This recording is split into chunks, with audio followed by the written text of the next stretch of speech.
David W. Williams, also known as Diamond Dave, the founder of the highest paid part-time job in the world. If you're looking for a really good company to potentially either invest in long-term or maybe trade as an options trader over the next 6 months to a year, you may want to look at Square. And so what we're going to do in this video is not do a super deep analysis into Square, because that's going to take a lot of time. But what we're going to do is kind of touch on it a little bit and to give you some ideas of maybe some things that you want to look into a little bit deeper. This is a company that I think a lot of people overlook because it's not as hyped. However, I think they may be positioned for a really good, healthy run. And I think that they've already run up a lot, but I think it can continue to get even better for them because of some of the things that they're doing and also because of the space that they're operating in, which has a lot of growth. So one thing we talk about is a lot of people talk about the EV space and being big because of Tesla. A lot of people running into that space. But the payment processing space, especially because of how times are changing, to me, it's going to be a really, really big space. And I mean payment processing for the non-credit card companies. So Square as a company, it really doesn't do credit cards. It does debit cards, I think direct bank transfers, and I think it says debit cards, direct bank transfers, and something else.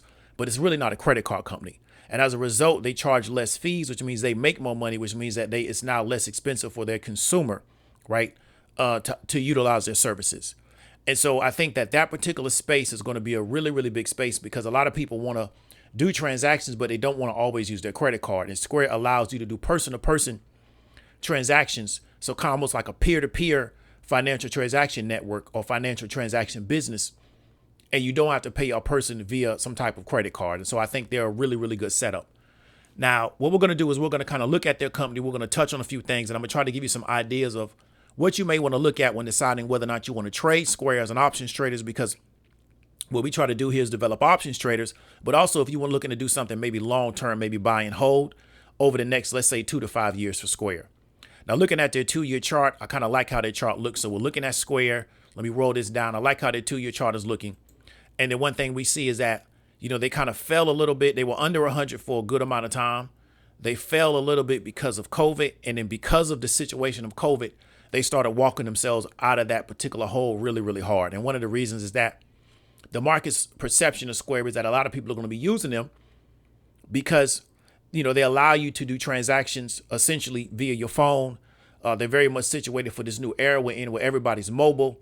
They're kind of seamless. There's not a lot of steps to it. It's just, I put the money into the particular Cash App platform, or they have other platforms that you can use to facilitate transactions like swipers, but it's very, very easy to utilize, right? So it's not a lot of steps. It's not very technical. So the end user is very comfortable using this particular platform. And that's one thing I like about Square. And when I say Square, I'm also including Cash App.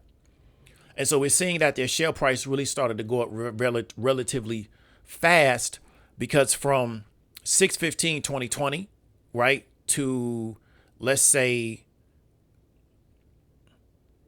12/28, they went up from around 100 to 217. Now, that's a really, really good growth from June to the end of that year. And what we talked about before is that COVID had a lot to do with that. So now the question we want to ask ourselves is that, has customer behavior changed so much post-COVID that they're going to be able to maintain their share price and then push up into higher highs? Because we're looking at them right now, they're 245.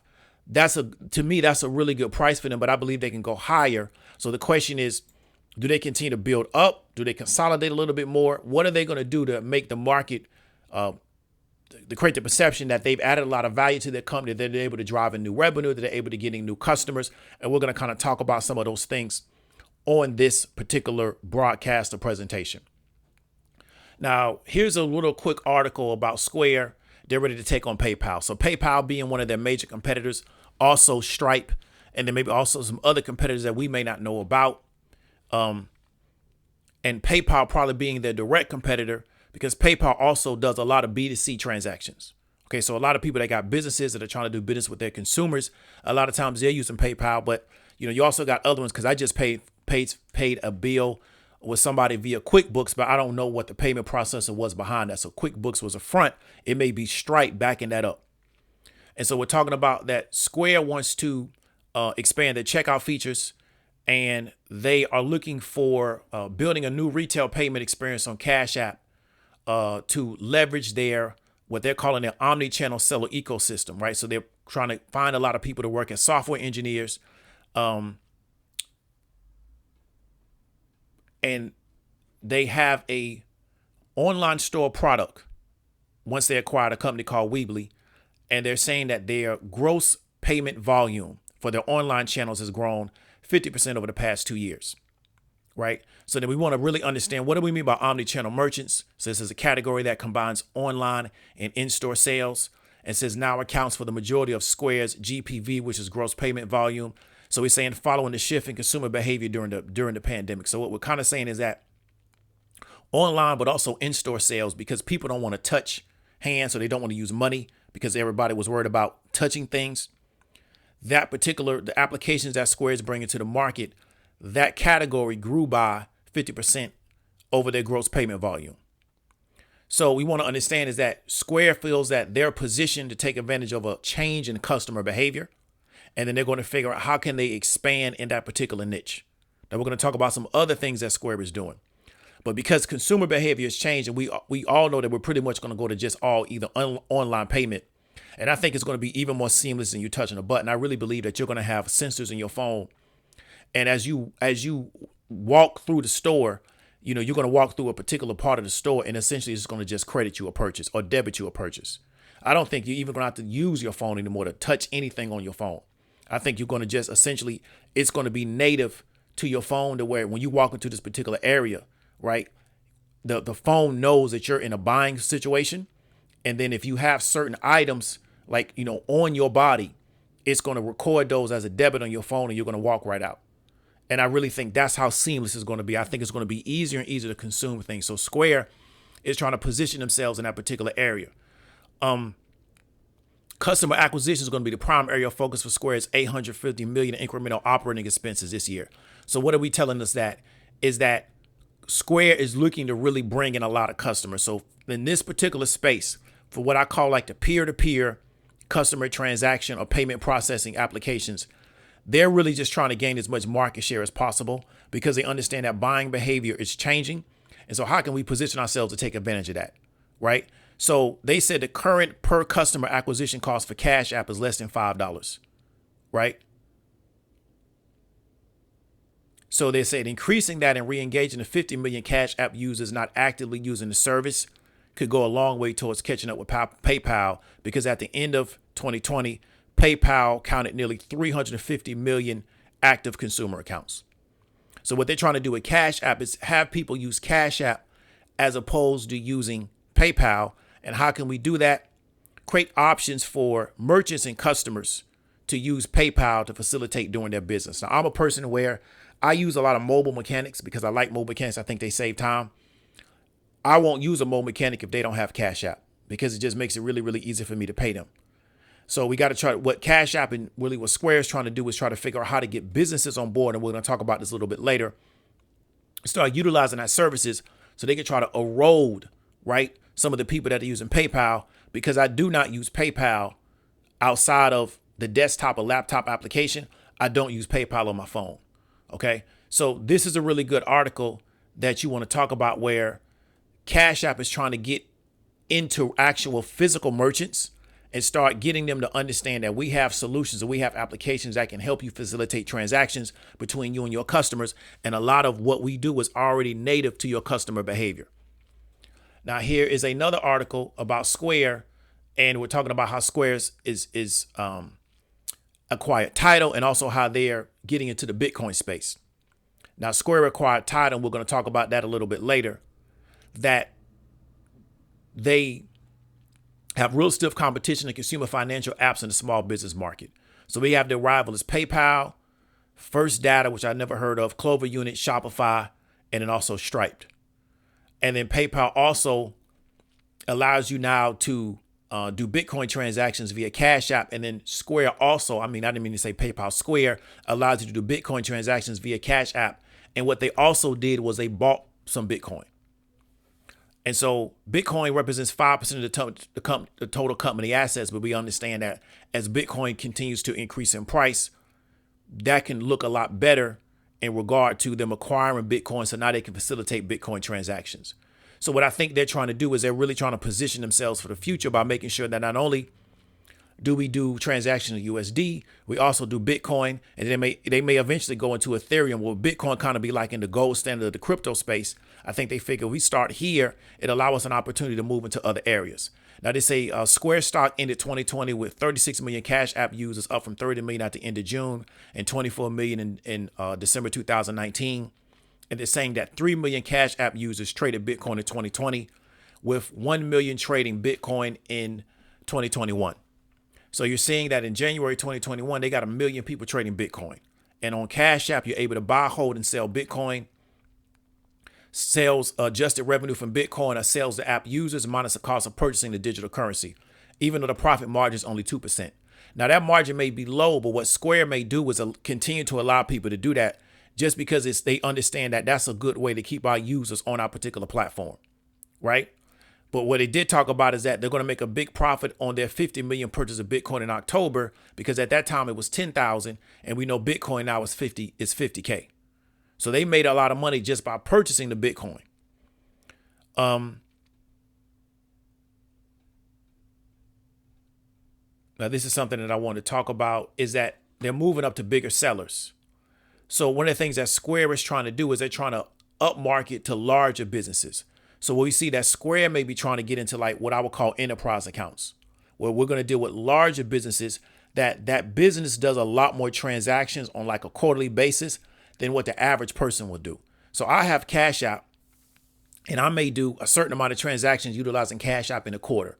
But if you're an actual business and you're doing transactions all day as a function of your business, you could be a lot more valuable to Square and Cash App because of the number and the volume of transactions that you're doing. So Square is trying to move into that particular space where they're going to call that moving up market to target larger businesses, and where they can see themselves as having solutions for larger businesses.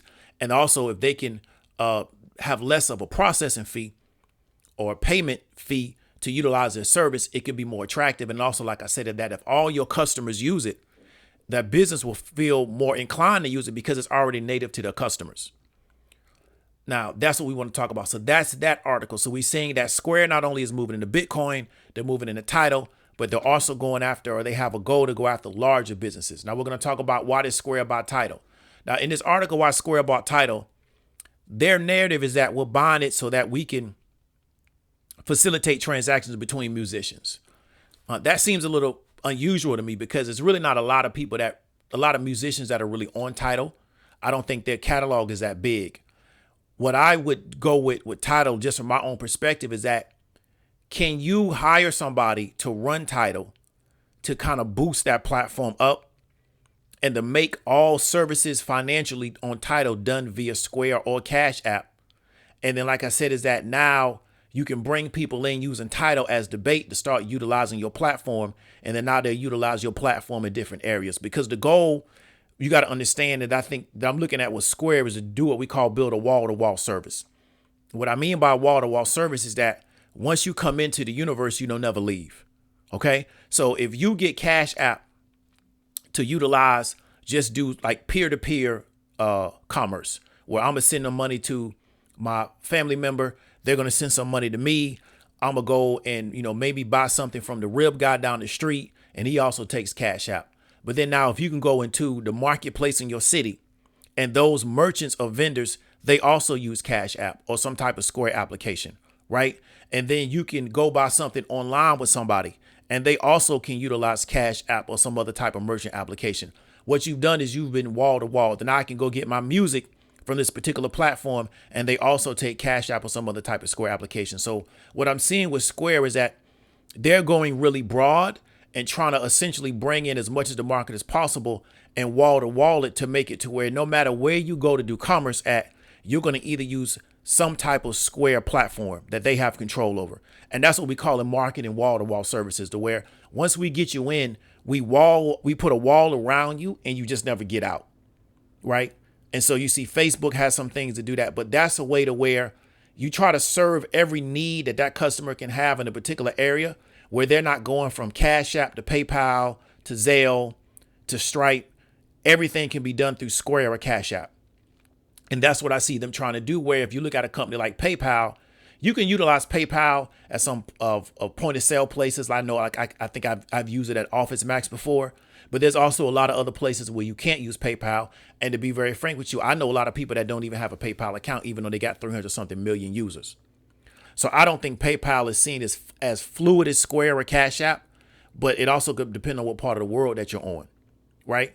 So what I'm seeing with Square is that they have a real desire to try to make themselves a lot more accessible to as many people as possible that want to start utilizing a new way to do payment processing, which is about, to me, having things being very seamless and having things being very, very easy. Because once I started using Cash App, it amazed me as to how easy it was to use Cash App. The steps to use it are a lot easier than what you do on PayPal, right? PayPal steps to pay somebody, there's a lot of steps involved. With Cash App, it's relatively easy. It's like 3 steps, right? And so their developers understand that ease, it'll bring in more people, because when I'm trying to pay somebody, I don't want to be worrying about a lot of things. I'm just trying to pay them and get on down the road.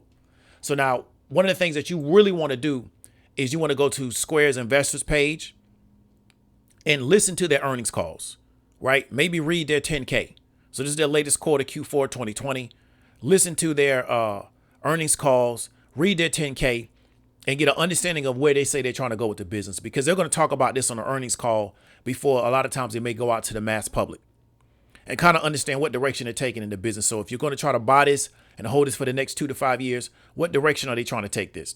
If you're looking to trade this, what do you think the market sentiment is going to be about where they're going with this company? So what are they going to do to drive in new revenue? What are they going to do to raise up the share price? What initiatives do they have on the table that they're getting ready to go after, right, that we think can raise this share price? Because if you're looking at their share price still around 245, so then where do we think that this thing can go in the next 6 months to a year? So then you also may want to look at price targets for Square. Where do some of the analysts think that Square is going based on their current scenario and where they think they're going to do in the near future? That's going to raise their 6 to 12 month price target.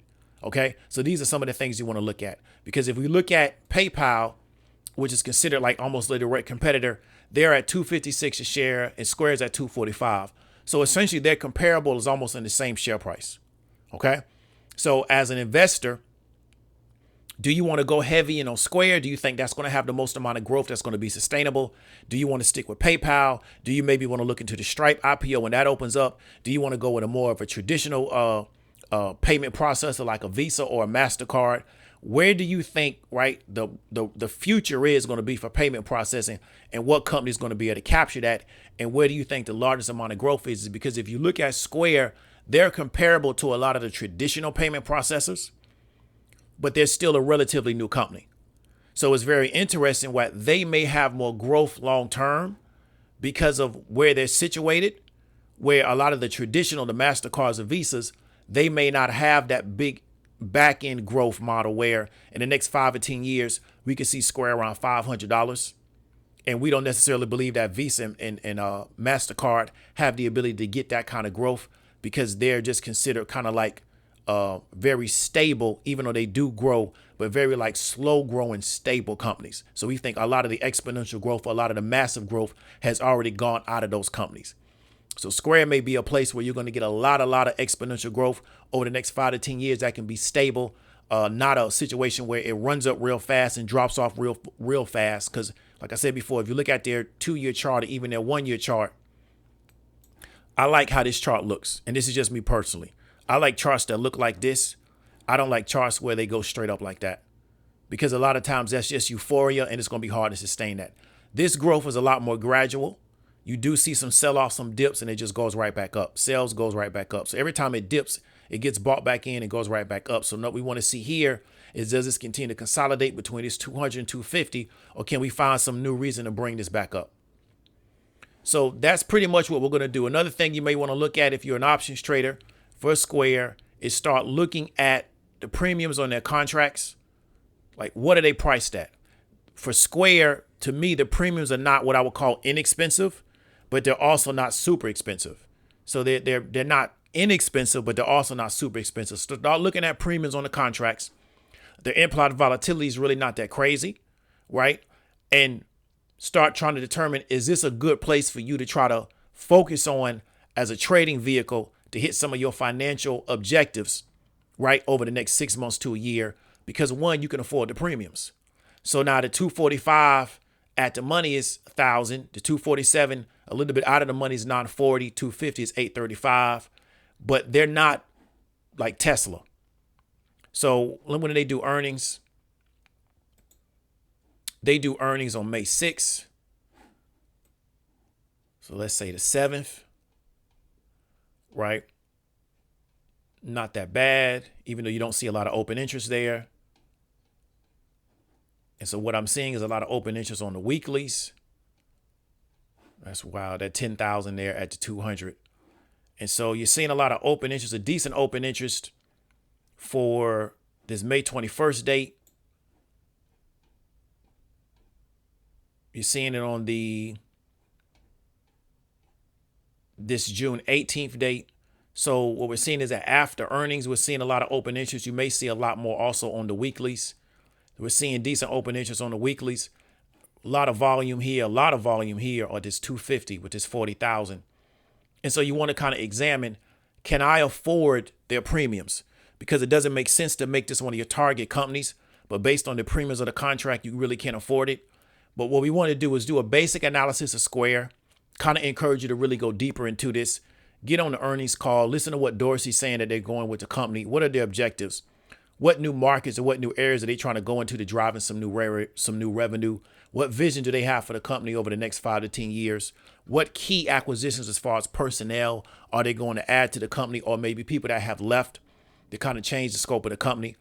Because I said before, I think for Dorsey, Square is going to be the company that's really going to change everything for him, not necessarily Twitter. I personally think Twitter has hit a wall as a social media platform. So I think a lot of the real growth is going to come from Square.